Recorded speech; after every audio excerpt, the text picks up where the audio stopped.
What I want to do today is just show you a different perspective, okay? We've been doing a lot of research for the last 2 years. We've been looking at something that's called the freeman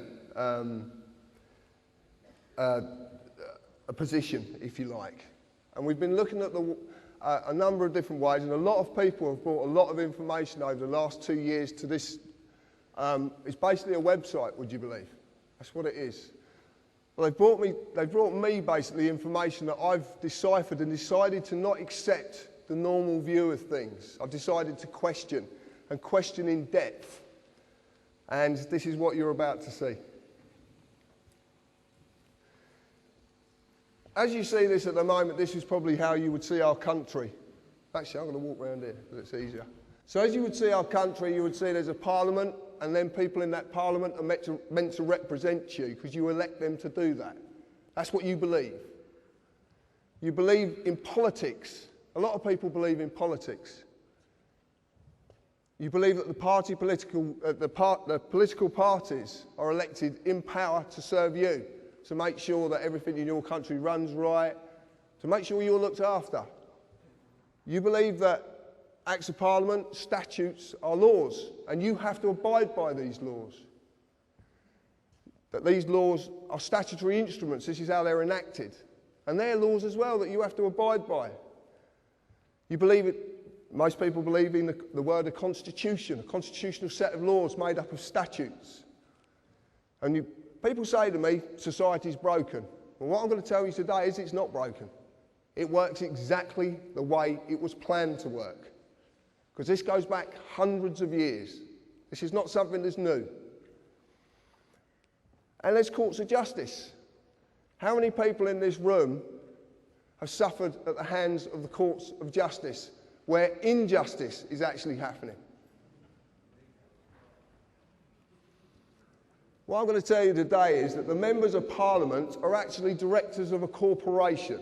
That is what you're electing. And because you're only electing directors of a corporation, nothing will ever change. It will go in the same direction forever. Because politics is not what you think it is. The members of Parliament. Anybody seen this before? This is Dun & Bradstreet. Do you know what Dun & Bradstreet is? Right.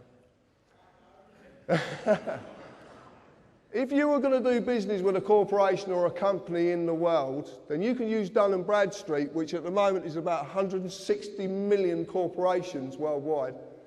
You can use these to find out if that corporation does good business. Does it have any debts? Has it got any county court judgments against it? So what this is a register of corporations, of companies. And the members of Parliament are a company. Gordon Brown is a company. David Cameron is a company. And this one I like. The Labour Party trade as Alistair Darling MP.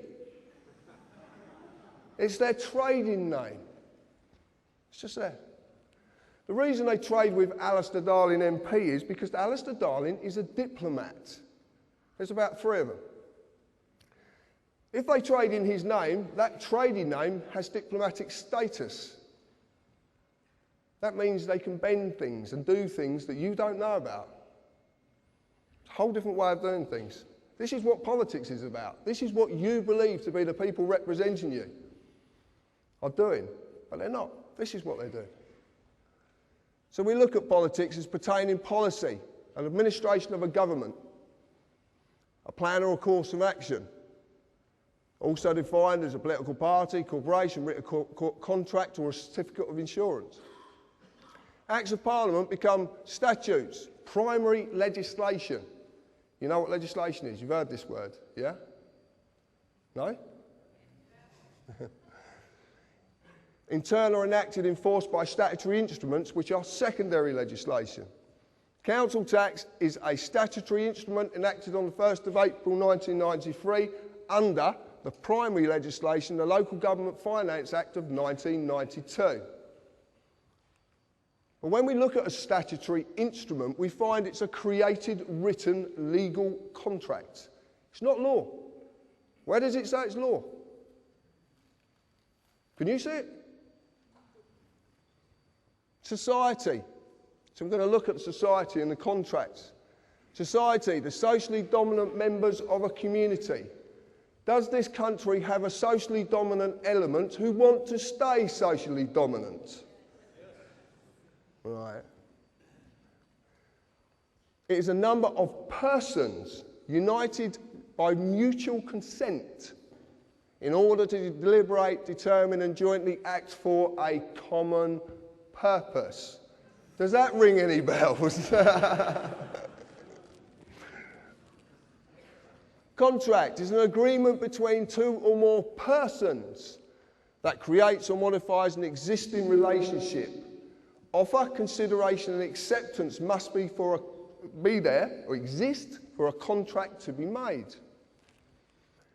Then we look at a constitution, the fundamental rules, written or unwritten, which John explained earlier, that establishes the character of a government by defining the basic principles society must conform to.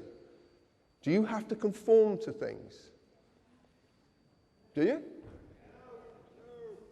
you pay tax? No. You don't? Join the club. You were not given a choice if you wanted to join this society. It was made for you at the time when you could not express a choice. So when we look at the word statute, I know I like this one, a legislative rule of society given the force of law by the consent of the governed. And I ask you, please, if you could explain to me where in that definition taken from Black's Law Dictionary that says that statute is law. The force of law, but it's not law. What's the difference? Right. I will get to that, not quite yet, but I will get to it. From the nutrient, everybody must know this word status. Is what our society, what does it rely on? Status. Yeah? That's what we want to do, don't we? We want to be better in status. More money, bigger car, bigger this, bigger that, better than next door neighbour. That's the word, status. And it all comes from this. Status is the legal character of a condition or condition of a person or a thing. It's not real. It's imaginary. Okay? Completely imaginary. In the definition, it actually shows that it's not law. It's given the force of law, which means it will apply to you if you consent. What does the word consent mean? Exactly. So what happens when you don't agree? It isn't law. Can't be given the force of law. By its own definition, it only applies to a person and not a man or a woman. How many people in the audience today think they're a person? Oh, come on. Yeah, right. The United Kingdom is a corporation. Now, up till February of last year, it was United Kingdom PLC. In February, and it's dissolved, and they've never, ever published their accounts. If you want to check that out, go on Companies House, because it's there. On Dun & Bradstreet, they're now registered as United Kingdom Corporation Limited. Any corporation has employees. The employees are not just civil servants, they're all of you. Every one of you. If you have a national insurance number, that means you too are an employee. Company policy of this corporation requires you as an employee to pay tax, follow all the legislative rules of that corporation, in this case, statutes. As in any company, if you break the rules, you will be disciplined under that company's legislation.